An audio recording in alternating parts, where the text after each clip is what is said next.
আমাদের আগামী 31শে মে আমাদের বিজিএমই নির্বাচনের সম্মিলিত পরিষদের দলনেতা আবুল কালাম তার নেতৃত্বে আমরা পূর্ণ প্যানেলে নির্বাচন করব।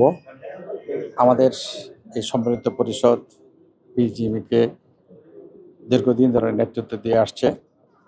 আমি মনে করি সম্মিলিত পরিষদের নেতৃবৃন্দ এই দীর্ঘ সময় ধরে এই পোশাক শিল্পের যত অর্জন, যত সাফল্য সরকারি, যেমন এই ইউডি সরকারের কাছে ছিল, আমাদের বিজিএমের সভাপতি রেদওয়ান আহমেদের নেতৃত্বে এই ইউডি আমরা এখন বিজিএমই থেকে ইস্যু করি।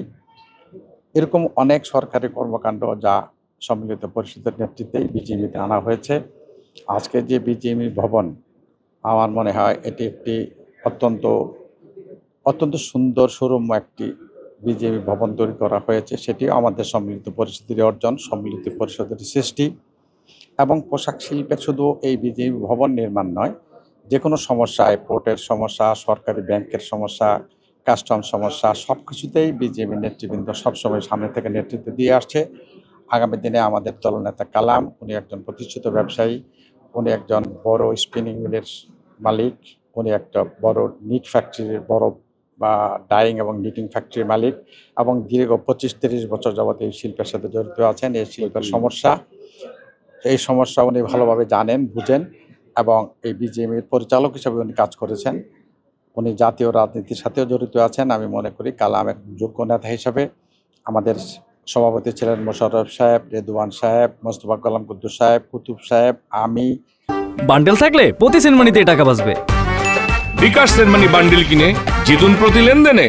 সালাম, মহিউদ্দিন, আতিক, আমরা সবাই সম্মিলিত পরিষদের নির্বাচিত সভাপতি ছিলাম। আমি মনে করি আজকের এই সংকটকালীন সময়ে জাতীয় রাজনীতির এই প্রেক্ষাপটে এই বিজিএমই এবং বিজিএমই এই দুটি সংগঠন আজকে এই পোশাক শিল্পকে রক্ষা করার দায়িত্ব নিতে হবে। কারণ এই পোশাক শিল্প জাতীয় অর্থনীতির লাইফলাইন। এই অর্থনীতির লাইফলাইনকে যদি আমরা বাঁচাতে না পারি, জাতীয় অর্থনীতি বিপর্যস্ত হবে, লক্ষ লক্ষ মানুষ বেকার হবে, বিশেষ করে নারী শ্রমিকরা কর্মচ্যুত হবে। এই আশঙ্কায় আমরা আজকে ভয় পাচ্ছি। আজকে নানা সমস্যা আছে, গ্যাস বিদ্যুতের সমস্যা, পোর্টের সমস্যা, নানা সমস্যায়, যেমন ফ্রেটের সমস্যা।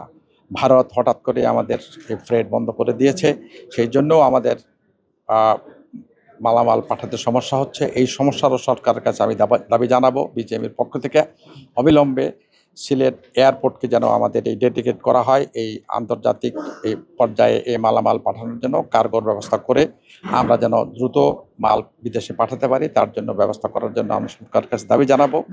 সর্বোপরি আমি শেষ একটা দাবি করতে চাই, বাংলাদেশ জাতীয়তাবাদী দলের সরকার যদি আগামী নির্বাচনে বিজয়ী হয়, সেই সরকারের কাছে আমরা দাবি জানাবো একটি অ্যাপারেল মিনিস্ট্রি করার জন্য। কারণ এই শিল্পের সমস্যা দ্রুত সমাধানের জন্য তাৎক্ষণিকভাবে পদক্ষেপ নেওয়ার জন্য একটি মন্ত্রণালয়ের বিকল্প নাই। কারণ আজকে টেক্সটাইল এবং জুট এই দুটি মিনিস্ট্রি খুব ভালোভাবে কাজ করতে পারছে বলে আমার মনে হয় না। জুট এই দেশের এক সময় সোনালী আঁশ, সেই সোনালী আঁশেরও আজকে দুর্দিন। টেক্সটাইল খাতটাও আমি মনে করি একইভাবে এখনও সচল আছে।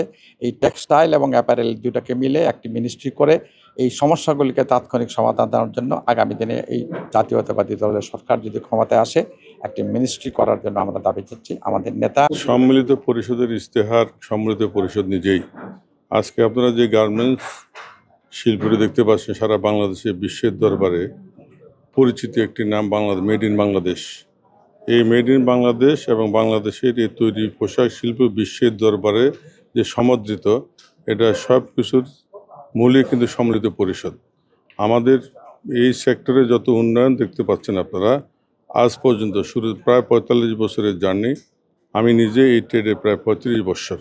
এই জার্নিতে আপনার যত উন্নয়ন দেখতে পাচ্ছেন, সবগুলো উন্নয়ন কিন্তু আমাদের এই সম্মিলিত পরিষদের নেতৃবৃন্দের দ্বারাই প্রতিফলিত হয়েছে, এবং সেই উন্নয়নের ধারা অব্যাহত রাখার জন্যে আমি আগামী দিনে আমার গার্মেন্টস সেক্টরের মালিক ভাইদেরকে আগামী 31শে মে সদল বলে এসে সম্মিলিত পরিষদে ভোট দিয়ে পূর্ণ প্যানেলকে জয়ী করে আমাদের এই জয়ের ধারাকে অব্যাহতি রাখবে, এবং আমাদের উন্নয়নের ধারাকেও ওনারা যাতে আমাদেরকে সুযোগ দান করে আমরা এই বিজিএমইর আগামী দিনের অসমাপ্ত কাজগুলো আমরা সমাপ্ত করব এবং গার্মেন্টস মালিকদের পাশে থাকব, এবং বিশ্বের দরবারে মেড ইন বাংলাদেশকে আমরা 1 নম্বর মেড ইন বাংলাদেশ হিসেবে পরিচিত করব।